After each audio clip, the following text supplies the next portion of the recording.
When my daughter, we named her Ava, after Ava Gardner, the actress. And we loved the geometry of her name. It looked like 3 triangles. One in the middle was upside down. When we were thinking of names for the band, we were trying to combine our aspirations and the message and the platform of which we were intending to communicate that message. And so Angels and Airwaves came up, and then I did 3 A's and turned the middle one upside down. It was my daughter's name, so that's how we came up with AVA, the abbreviation of Angels and Airwaves, but it's really AAA, but people say AVA for short.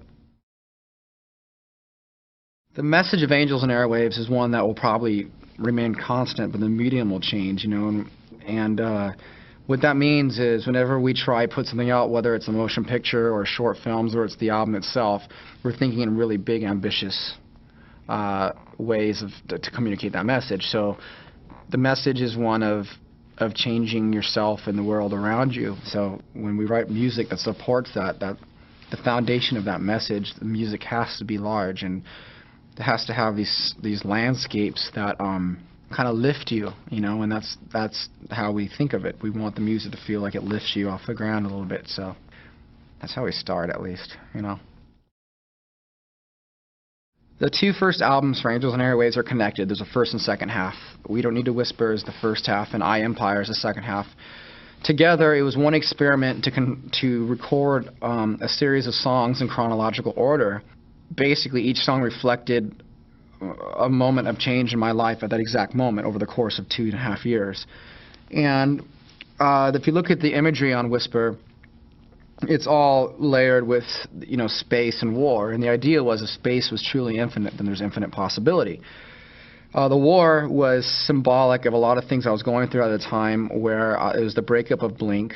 It was my old band. It was losing some friends, getting a whole new, you know, trying kind of, you know, at times at war with yourself. There was a drug use thing going on, and a complete, like, there was like this idea that there was you can have the world be anything you want it to be, but it was very aspirational.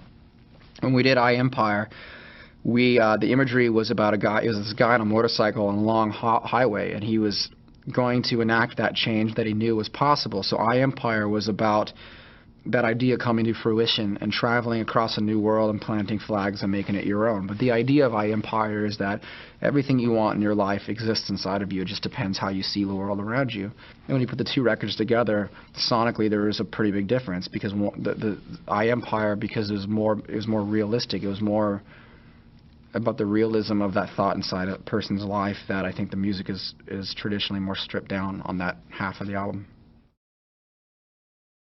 You know, in my last band, Blink, I mean, the coolest thing about that band was it was total anarchy. I mean, our message was to not have a message, and to not care, and to try and not care as much as we possibly can, you know. And that was fun. It was a outward kind of happiness, and I think Angels and Airwaves provides an inward kind of happiness. The music is got such a heroic kind of fashion that just to play it and to be around it when it's loud is just like, it's so captivating and it's so spiritual, and that's kind of where I'm at in my life now.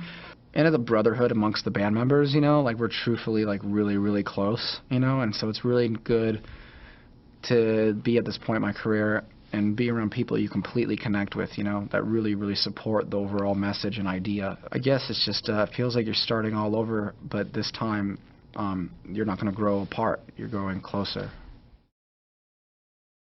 I think one of the questions I get more often than almost anything about the last band is everyone wants to know, like, you know, what is my relationship with Mark and Travis? And I think even for people that weren't fans of Blink, they all liked the idea that we were so close and we were running around being crazy. And I guess it's a tragedy that it ended up so bad. You know, I remember I ran into this guy. He was in a band that broke up. And he goes, "Hey, man, did people ever come to you and say, hey, you know, you and Blink, or when you guys getting back together?" I was like, "Yeah." And he's like, "Don't you hate it?" And I was like, "Yeah, it's hard, you know." And he goes, "Makes you want to turn to that kid and say, hey, you know, when you getting back with those 3 guys you hung out in high school with, you know, when are you going to? How come? Why not? When? You know, and that's what it's like. You know, you start a band and you're in high school. And then when you're 30 years old, I would say I reckon, and I never use that word, but I reckon you change a lot more from 18 to 30 than you do from 10 to 18 probably. So it's really hard to keep a band together. That's why so many break up, because you're just different people and you want different things with different priorities. So when Blink split up, we just took different paths for a while. And I'm sure we'll come back and talk at some point, you know.